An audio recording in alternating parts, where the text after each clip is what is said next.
we're going to be setting up a Kangaroo Joey pump. When you turn on your pump, you will be given options to keep settings or clear settings. The first time you set your pump up, we always recommend starting with a clear settings option to get a clear screen. And then in future uses, you can use keep settings to avoid the process each time. So we'll go ahead and push clear settings here. I already have our set loaded, and so it shows us at the top that we're ready to adjust our feeding rate and flush rate. Go ahead and select adjust feed. And then we really only need to worry about feed rate here, this top option. So we'll go ahead and select that. And as you can see, this black box is where we will see our mLs per hour. Each button has an arrow pointing to the numbers place it will adjust. For a rate of 45 mLs per hour, we'll go ahead and use this bottom arrow for a 5, and then the second arrow to a 4. And there we have 45 mLs per hour. If you by chance go too far, no worries, keep on going. And you'll restart at 0 and you can go back to that 45. We'll select enter here.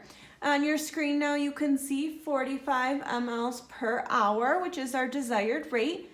We're gonna go ahead and click done in this adjust feed portion. Next, we will need to adjust our flushes. So we'll select that option here. And here we do need to worry about both flush volume and flush interval. So we'll start with the flush volume.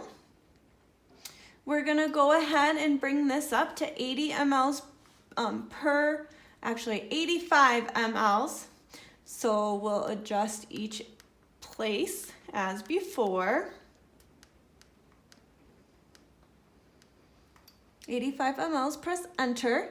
And then our flush interval is how often we want the pump to flush our feeding tube. And we're gonna go up to 2 hours. So we'll push enter again. We can select done and we can review what we've done so far. We have a feed rate of 45 mLs per hour with a flush of 85 mLs every 2 hours. At this point, you are almost ready to hook yourself up to your tube. What you will need to do is hook your spike set into your 1 liter jug of formula and place some tap water that is room temperature or any water that is safe to drink in your household into your flush bag.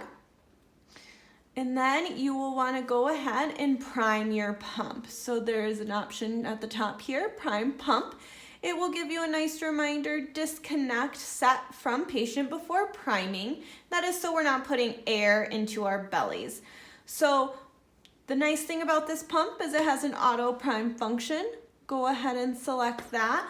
Your screen should say priming, and at this point you will see formula and water moving through the tubing, and the goal is to get it down to the end of your tube.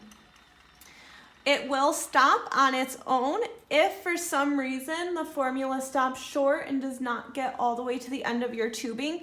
Go ahead and click hold to prime feed. You'll hold it down until you see 1 to 2 drips out of the end of your tubing.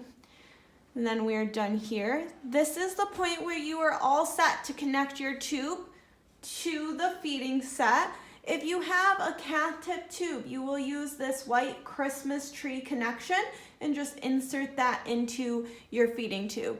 If you have an end fit, meaning you have the twist and lock option, you will go ahead and remove the white Christmas tree and you'll be left with this purple set, and you will twist that into your feeding tube. Once you are connected and secure, your next step is to go ahead and select run. You will know that your feeds are running by saying running at the top, as well as this drip running at the side of your feed right there. And at this point, every 2 hours, you will have a flush of 85 mLs of water, and that will continue to do so while your feeds are running. If you need to hold for any reason, you can do so, and you can adjust settings here or make any changes that you may need.